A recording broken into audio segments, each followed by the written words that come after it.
Good morning, Hank. It's Sunday. Today I'm going to tell you 5 reasons why I think the presidential election in Iran was fraudulent. But first we have to have an election of our own. Nerdfighters, the beard. Should I keep it or shave it? Vote in comments. I realize this isn't an important election, but unlike Iran, I will at least adhere to the results.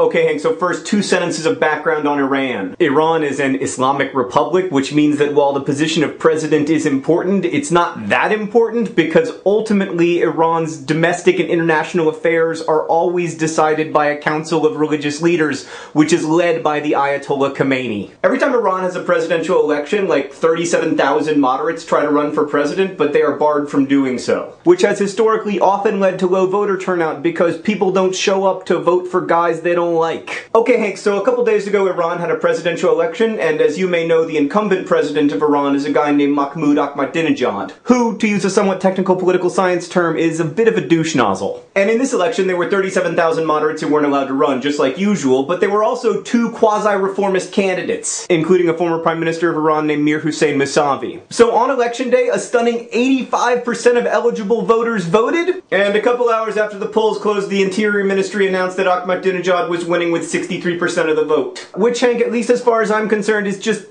the little tiniest bit impossible. I maintain that Ahmadinejad and possibly Supreme Leader Ayatollah Khomeini stole the election.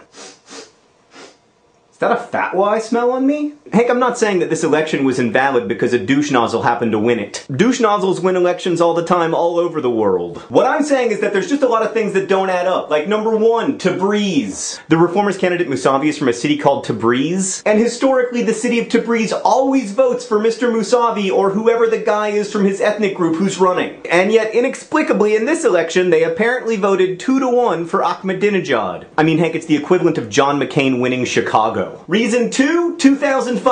Hank, the last time Iran had a presidential election was in 2005, and even though a ton of people didn't show up at the polls because they were mad about their candidates not being on the ballot, Ahmadinejad, who was less crazy and more popular than he is now, still wasn't able to avoid a runoff. Which leads me to reason 3, turnout. The turnout in this election was ridiculously high by Iranian standards. And in the last 20 years, every time there has been high turnout, a reformist candidate has won. All of the pre-election polls indicated that the only chance Ahmadinejad had was if the turnout was extremely low. Number 4, superhuman counting. Hank, despite the incredibly high turnout, the Interior Ministry managed to announce the election results within like 2 hours of polls closing. Hank, they counted like 10 million more ballots 30 times faster than they ever have in the past. It's almost like they weren't counting them at all. And number 5, the possible acknowledgement. Hank, because the Iranian government has started to kick out foreign journalists and shut down websites, it's a little hard to get reliable information, even for people like me who have spent the entire day reading Iranian Twitters, link in the sidebar. But many people from inside Mousavi's campaign are reporting that the Interior Ministry called him to say that he had won the election shortly before that same Interior Ministry went on TV and announced that Mousavi had in fact lost the election. Hank, we still don't know the whole story about the elections. It's possible that somehow they weren't rigged, but I do hope that the government of Iran has the decency to honor the will of its people. As it says in the Quran, truly God does not guide those who transgress and lie.